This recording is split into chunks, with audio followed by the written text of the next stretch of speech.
इस वीडियो में आप समझोगे कि आप अनएम्प्लॉयड क्यों हो और आप उसके लिए क्या कर सकते हो। Hi, my name is Trilekha. I'm a CELTA certified ESL tutor from Cambridge University, British Council. I'm also a corporate communication skill and soft skill trainer. And you're watching my channel, Lock to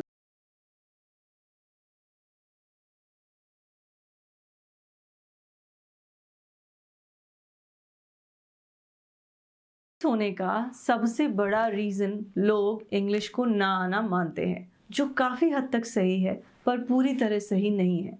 और ऐसा मैं इसलिए कह सकती हूँ क्योंकि जब मैं कंपनीज़ में एम्प्लॉयज़ को सॉफ्ट स्किल और कम्युनिकेशन स्किल की ट्रेनिंग देने जाती हूँ, तब मैं एचआर और मैनेजर से बात करती हूँ और वहाँ मुझे समझ आता है कि एक मैनेजर, एक कंपनी अपने एम्प्लॉयज़ से क्या एक्सपेक्ट करती है।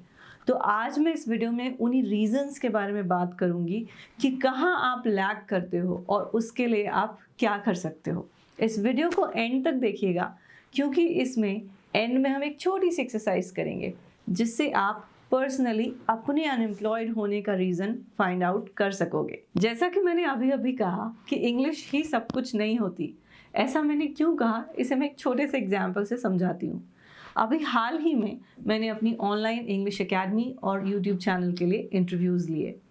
मैं बात करूँगी उन 2 लोगों की जिनको मैंने शॉर्टलिस्ट किया था, फाइनल किया था। उनमें से एक इंग्लिश में बहुत फ्लुएंट था और एक की इंग्लिश ठीक ठाक थी। जब मैंने दोनों का इंटरव्यू लिया और दोनों को अपनी प्रॉब्लम बताई कि this is what I am looking for, जो इंग्लिश में फ्लुएंट था उसने इंग्लिश तो बहुत अच्छी बोली पर मेरी प्रॉब्लम का कहीं सल्यूशन मुझे नज़र नहीं आया। वहीं जिसकी इंग्लिश ठीक ठाक थी उसने मुझे मेरी प्रॉब्लम का सटीक आंसर दिया। तो कई बार क्या होता है कि आपके पास नॉलेज होने के बाद भी आप अपॉर्चुनिटी होने पर उस चीज़ को सही तरीके से एक्सप्रेस नहीं कर पाते। हो सकता है उन दोनों को इक्वल नॉलेज हो, लेकिन इंटरव्यू के वक्त जिसने मुझे ये फील कराया कि कौन मेरे लिए वैल्यूएबल हो सकता है, ऑब्वियसली मैं उसको ही हायर करूँगी। तो आपको ये ध्यान रखना है कि जो कुछ भी आपको आता है, समय आने पे उसे सही तरीके से आपको रिप्रेजेंट करते आना चाहिए। अब बात कर लेते हैं उस पॉइंट के बारे में जिसकी वजह से आप में से बहुत सारे लोग अंडर कॉन्फिडेंट फील करते हैं, लूज कॉन्फिडेंट फील करते हैं, और वो है इंग्लिश का ना आना। ज़रा मेरी बात को ध्यान से समझिए। अगर आप किसी ऐसे जॉब में अप्लाई कर रहे हो जो कि कस्टमर हैंडलिंग इन्वॉल्व है जिसमें, या फिर क्लाइंट रिलेशनशिप इन्वॉल्व है, तो डेफिनेटली आपसे एक्सपेक्ट किया जाएगा कि आपकी कम्युनिकेशन स्किल्स बहुत अच्छे होने चाहिए। वहीं आप अगर किसी technical back office job, production, quality वगैरह के लिए अप्लाई करते हो, तब आपको एटलीस्ट इंग्लिश समझ आनी चाहिए, मेल वगैरह लिखती पढ़ती आनी चाहिए, तभी आप सर्वाइव कर पाओगे। तो इसके लिए आपको करना क्या है? कुछ भी नहीं, बस अपने लाइफ के 3 मंथ्स फिक्स करने हैं। और ये मैं अपने एक्सपीरियंस से कह रही हूँ क्योंकि मेरे बैचेस में हाउसवाइफ, स्टूडेंट्स, प्रोफेशनल सभी होते हैं, तो मुझे पता है कि कब कितना टाइम डिवोट करना पड़ता है। अगर आप मन लगाकर 3 मंथ्स इस लैंग्वेज को दोगे तो आप इस प्रॉब्लम को हमेशा के लिए ओवरकम कर पाओगे और हमेशा के लिए कॉन्फिडेंट हो पाओगे।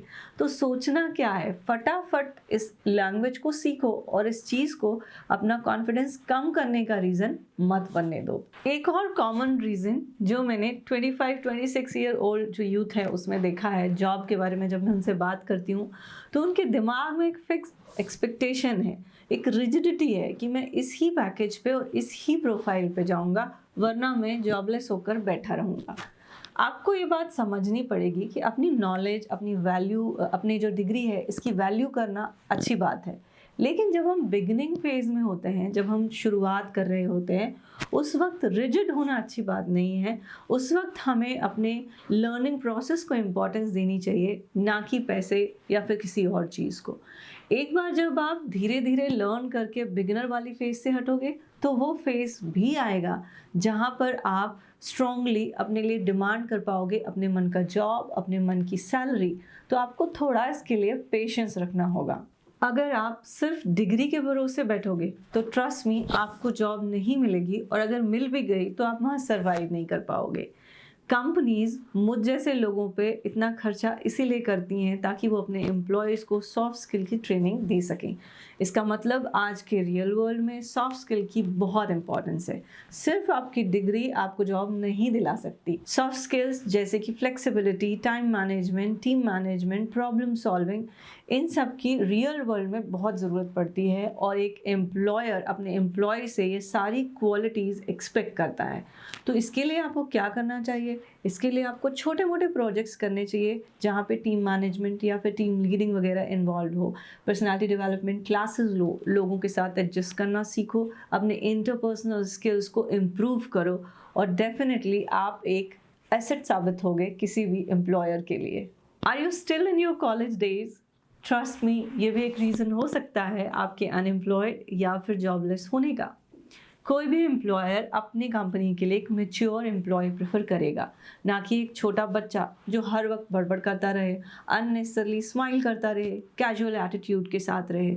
कई बार इंटरव्यू देते वक्त आप इतना ज़्यादा बोल जाते हो कि आप बहुत ही इमेच्योर साउंड करते हो। आप अगर अपने वही पुराने कॉलेज वाले सीवी के साथ इंटरव्यू देने जाओगे तो हो सकता है आपके सिलेक्शन के चांसेस कम हो जाएं। इसलिए अपने आप को ग्रूम करो, अपने रिज्यूमे को रेडी करो, अपने स्किल्स को डेवलप करो और फिर देखो आप कैसे अनएम्प्लॉयड रहते हो ज़्यादा दिन तक। I can assure you, you will definitely get a job. मैंने एक क्वेश्चनर रेडी किया है जिसका लिंक आपको डिस्क्रिप्शन में मिल जाएगा। वहाँ पर कुछ क्वेश्चंस हैं जिनके आंसर आपको येस और नो में देने हैं और आप अगर श्योर नहीं हैं तो आप नॉट श्योर भी लिख सकते हैं वहाँ पर। और फिर मुझे कमेंट करके बताइएगा कि आपके कितने येस और कितने नो थे और उसी के साथ आपको ये समझ आएगा कि एग्जैक्टली आप कहाँ लैक कर रहे हो, किस वजह से आप अभी भी अनएम्प्लॉयड हो, डिग्री होने के बावजूद, इंटेलिजेंट होने के बावजूद। तो आप इस क्वेश्चनर को ज़रूर देखिए और मुझे कमेंट करके ज़रूर बताइएगा कि ये वीडियो कैसा लगा। I will see you soon with one more video.